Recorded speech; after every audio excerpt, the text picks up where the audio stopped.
we got some crazy stuff on the way now. As people, I keep you updated what's going on with the geopolitical state of the world. Yeah, we're watching the breakup of Israel and the United States, and that breakup is happening very, very fast. And it's going to be a very, very crucial, integral part of what's happening with the New World Order. And Israel did something wrong. They did something wrong. And 9 times out of 10, I feel like it's because they tried to use the whole Epstein angle, the whole Mossad angle, and the whole exposing angle, and tried to basically, what's the word I'm trying to use? Blackmail every political figure. And as Putin said there's no greater weapon that the United States has than the media. So we were able to take the media and spin the narratives and all the whole Epstein saga to the point that people are still looking for it, but people kind of really don't care at this point. They done suppose that these folks is vampires eating babies and sex trafficking and all that stuff, and people still did nothing. And once the United States government saw, hey, these people aren't doing anything. They're docile just like how we want them. Because we have them high all the time, or we have them looking at television, sports, or we have them occupied in some type of way with social media. And we could block out things now that Oracle owns TikTok, which was the biggest platform that was spreading all these truths or exposing these conspiracy theories. They're like, now that we own that, we got that out the way. You know what, Israel? Bye. Fuck off. Bye. You're gone. We don't care. We don't care about what else you expose. And we know Israel been people that have been dropping in leaks, because every single time they get into an argument, we have some type of leak happen. So because the first statements that were said by Trump was that there would be no Israel without United States. Next, the secret society thing with Peter Thiel leaked, with over 200 elites basically joining whatever with their little thing. They're going out on retreats, and they're basically trying to figure out how can they shape the world and shape what we see, how we view things and all that, whatever, typical secret society stuff. And then I posted it, a few people posted it, got a few million views, whatever and stuff, but there was really no outrage. Everything is kind of like, told you. That's kind of how everybody reacts to all of this stuff. It's like, told you. So it always goes hand in hand. Every single time we get into some type of little argument with Israel, something is exposed. And now when they drop that thing with Peter Thiel, hold on. Now, when they dropped that whole secret society thing with Peter Thiel, and basically nothing happened, now we're seeing the next steps of where basically like, hey, even though we know Israel has been doing this to Gaza, now our president and our vice president like, hey, they're dropping bombs on apartment buildings and they're killing civilians. You guys are a little dangerous here. What are you doing? And matter of fact, we got some video. We got some video of them actually talking about this type of stuff. So yeah, so this is actually JD Vance talking about, you can't just basically like how bloodthirsty Israel is. I will say, I don't know, maybe I've missed this. I don't think Bibi himself has actually criticized the deal, because I think he's maybe a little bit more familiar with the details of what's in it. But yeah, you've seen people in their system, Ben-Gvir and Smotrich, who've attacked the deal. And I guess my response to them would be, what is your exact proposal? And, you're a country of 9 million people. You can't just kill your way out of solving every single national security problem that you have. That's very, very, very, very heavy. And one thing we have to learn when it comes to politics is they use their words. And he lets you know you're a country of 9 million people. If you think about killing your way to solve the problem, which is going to be the United States that you're increasingly every step of the way, every day about to have with us, understand that you can't kill your way to solve this type of problem that you're finna have. I've been saying this for months, that the United States were going to backdoor Israel. I said, yo, if you know the simple history of the United States, if you know the simple history of white men, there's an ego and pride thing. And Bibi Netanyahu was getting out of pocket. He was basically like bragging like, yeah, I'll run the United States. I'll run them and I'm their boss and all that stuff. Okay. As us that's been living here with these white men that have this patriarchal problem, that has this elite mindset, and you telling everybody, hey, we run y'all on these world stages, they not gonna like that. And everybody who knows Trump, as what they say, he got a little penis syndrome, and you saying, hey, I run them, he not going for that. They're gonna backdoor you. And this is the start of the backdoor. So for people who don't know what backdooring is, you know what I'm saying? Let me bring y'all into, Black American slang. Backdoor is just basically backstab. That's all it is. Backstab. That's all it is. So they about to get backdoor, and we can see it happen from a mile away. We've been saying this for months, like, yeah, man, dog got too much dip on his chip. Netanyahu got too much dip on his chip, and he talking crazy. He's talking crazy as hell, and he keep talking about something, yeah, man, they do what I say. There will be no United States without me. And Trump and them like bullshit. They're like, all right, brother, you forget what's going on. And then BB try to, well, listen, I got all of this on y'all. I can post this, I can do this, and what Messiah collected. And they're like, well, guess what we just did? We just flooded the whole internet with nothing but AI videos, so people are not even gonna know what's real or fake at this point. So whatever you expose, oh well, people are gonna spend more time trying to figure out if it's real or fake than actually being mad at what you're actually seeing. So what you want to do? These are the tactics that's being played. And now, Trump is, he's publicly like rebuking Israel. Like, man, he basically like, man, y'all some BS and we not for it. So we're gonna play this. Israel's fighting Hezbollah too long, and too many people are being killed. And you don't have to knock down an apartment house every time you're looking for somebody. Because Crazy. There's a lot of people in those apartment houses, and they're not all Hezbollah, that I can tell you. And I suggested to Israel to let Syria take care of Hezbollah. Because to be honest with you, I think they do a better job of doing it. Ooh, that's big boy talk. And I didn't like Syria. I didn't like where 2 hours before we're signing the agreement that there was an attack in Lebanon, in Beirut. It wasn't like in the southern side, and it was in Beirut. I did not like that. I let them know that. Yeah, so basically what's been happening also, everyone, is every single time that, we try to close a deal, we try to make some peace with Iran because we can't afford this war with Iran. Iran tore us out the frame. And people get mad when I talk about it, but these are the facts. You can't get mad at the facts that happened in Iran. That's what happened. We went over there, tried to bomb them we tried to bomb them for Israel, and Israel tore every single military base out the frame that has been reported, that has been confirmed. People be in my comments mad when they see the clip and I talk about it and be like, oh no, you're anti-US. No, this is the truth.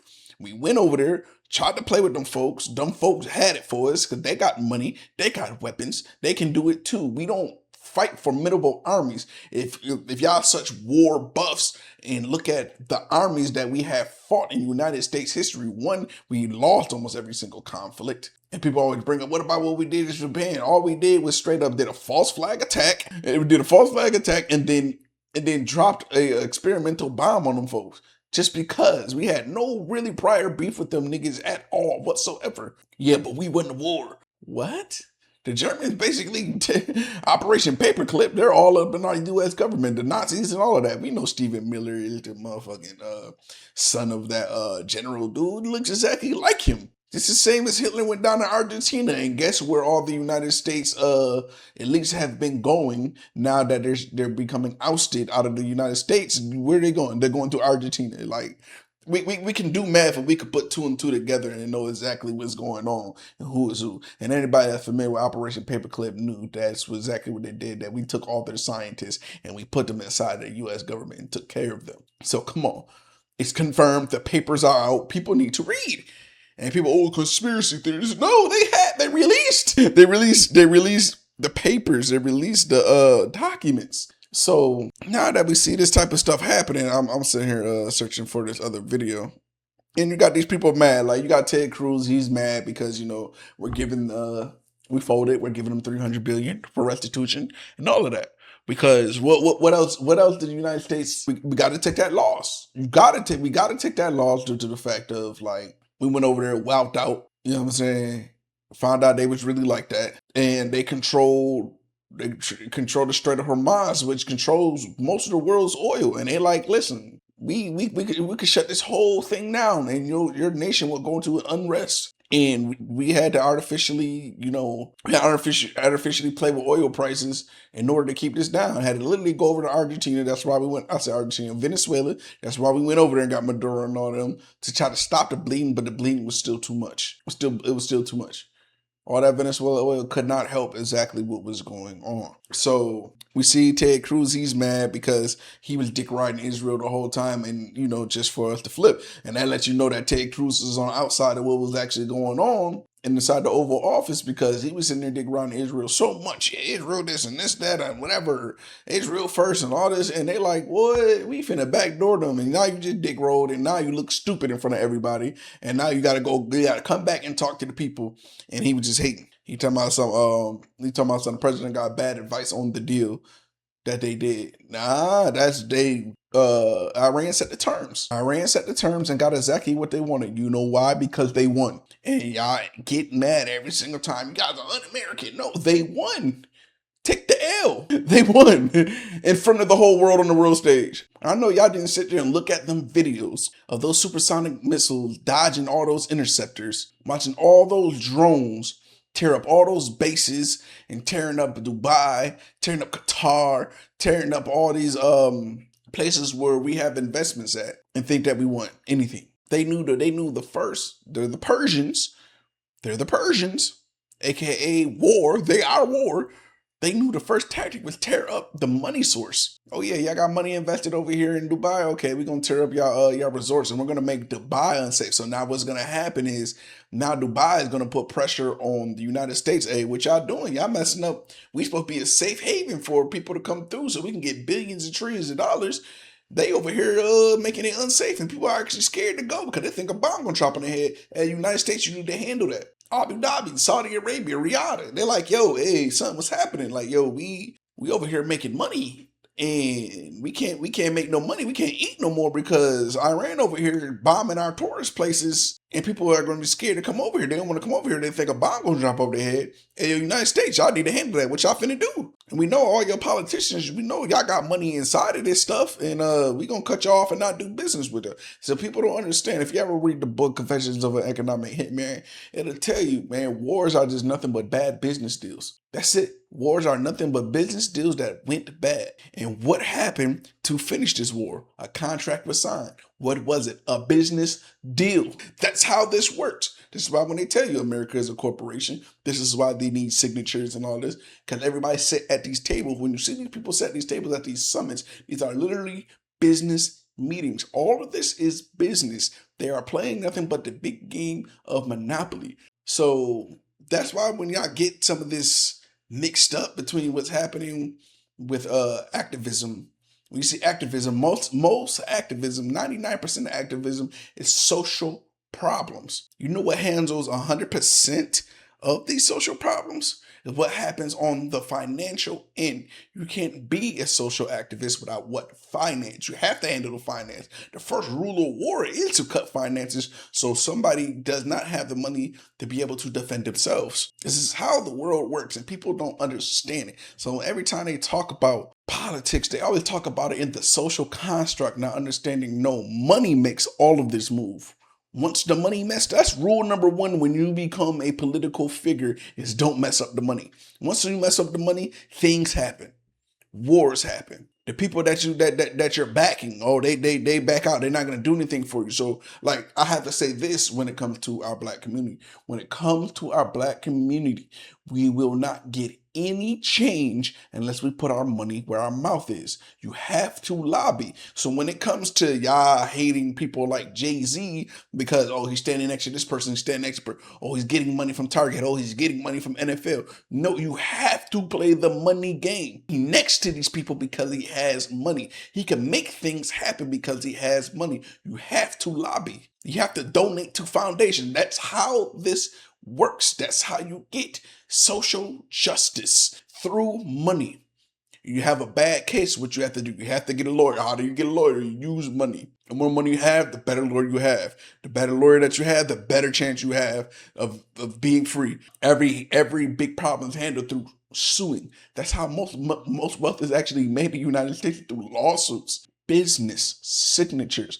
So once again, to the black community, to y'all, when it comes to you wanting any type of change, you got to put your money where your mouth is. So when it comes to local government, here's what you do. You set up a 501c, you set up that foundation, you set it up. Hey, listen, my foundation, we're going to donate so-and-so to the next political candidate and whatever. And that's how you get laws set. That's how you get policy changes with that paper. You got to stand next to these people, put that suit and tie on. That's how this works. And all this situation, that this breakup that's happening is all over money. That's why we cut off Ukraine. We sent them too much money. They didn't do what they were supposed to do. And they're supposed to destabilize Russia. They didn't do they didn't do that the right way. And now we cut them off. Hey, Zelensky, don't bring your ass to America no more. It's all about money. We understand that through these business deals of sending weapons over there, that this is money. We're watching business deals happen. Hey, we just sent them over $300 billion worth of weapons over there. Business. That's what this is. Take a class in product management. Take a class in business administration. Do that. And once you get into the finance game, you realize, oh, this is what's going on. Well, that's all for today. I'll catch you on the next one.